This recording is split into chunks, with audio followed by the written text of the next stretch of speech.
A follower named Faithful Mary came forward with her story. Faithful Mary said she joined the movement years before after ending up homeless as a result of her drug and alcohol addiction. She said the movement helped her get off her feet, just like it had for thousands of others. So, over time, she had become like a poster girl for Father Divine. Her recovery was evidence of his divine power.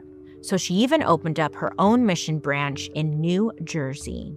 And things were kind of like looking good. But you know how it goes. Once money gets involved, it's when things really went south, okay? I guess her mission's location was offered a $10,000 donation.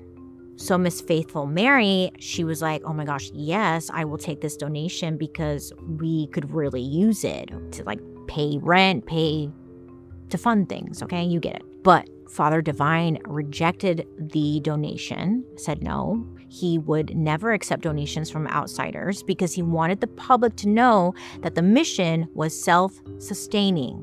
And anytime he did something like this, he made it a point of telling the press that he did not accept donations. See, I said no.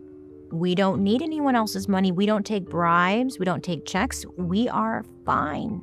We don't need anyone. Well, Miss Mary was like, look, I could really use that money. So she went behind his back and took the donation. So she invested half of it in the mission and she put the other half in her own bank account.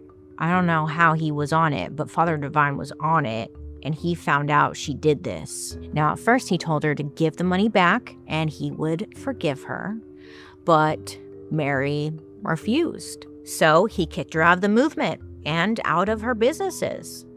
Now, of course, she was livid because she had just dedicated over a decade of her life to Father Divine. Like, how are you just gonna kick me out? So what did she do? She ran to Mr. Hurst and was like, oh, I have a juicy story for you. You won't believe it. So Mary wrote an expose essentially saying Father Divine was just an ordinary man who was using the movement to steal people's money.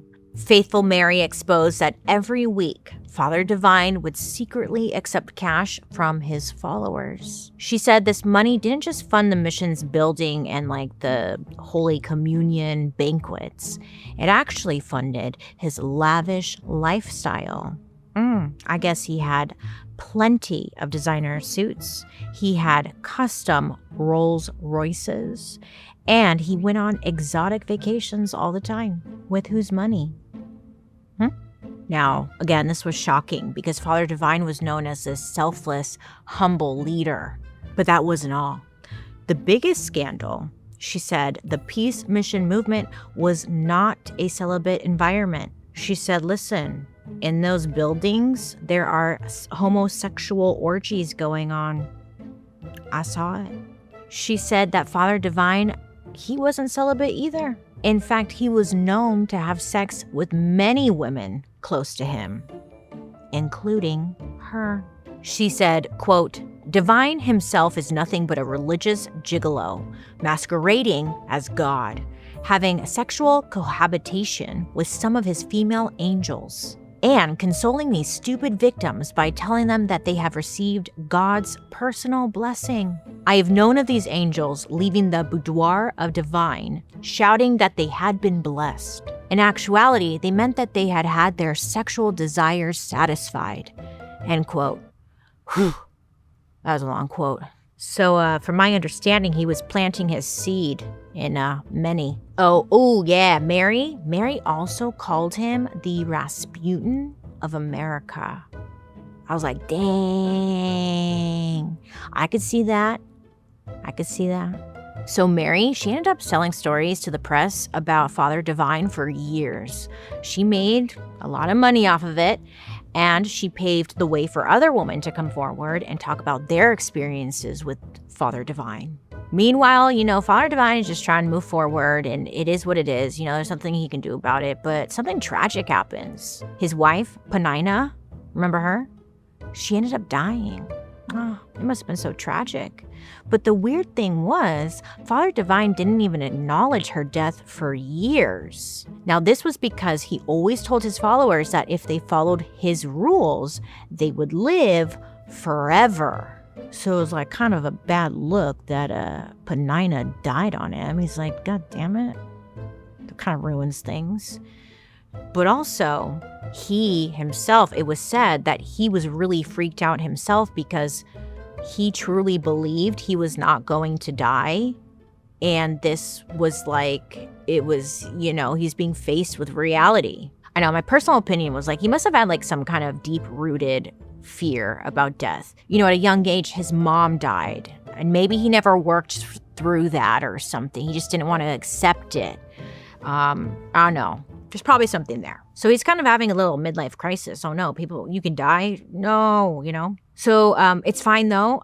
He's like, I have to move forward. Father Divine, he ended up meeting someone else, a 21-year-old Canadian woman named Edna Rose Richings. And they met in, first she was like his assistant, and then they ended up getting married in 1946. So I guess their meet cute is that she approached him and told him that they were meant to be together. So at this point, Father Divine was like 60-something years old, and he was like, all right, it's kind of a good idea.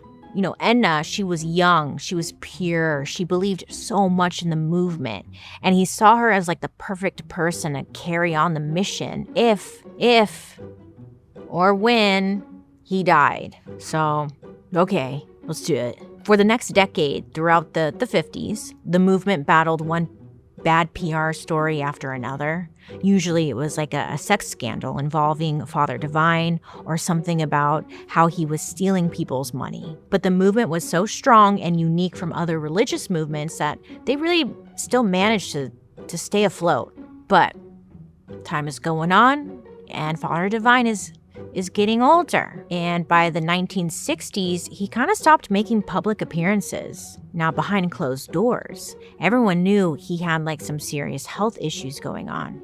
But no one talked about it. No one acknowledged it. Nothing like that. His whole life he had preached how the power of positive thought would heal disease, illness, whatever, better than any doctor. So if you acknowledge it, then it becomes real, and you don't do that. Father Divine was struggling with diabetes. Yeah, and I guess it progressively got worse and worse and worse. There was a couple of times where Edna brought him to like public gatherings, I think just to kind of show people like, look, he's here. Look. But it was clear he was out of it, and he couldn't actually speak. And there's like actual footage of this. This poor man just looks like he is not there. Father Divine is alive and well. Father, would you like to say something to the television audience?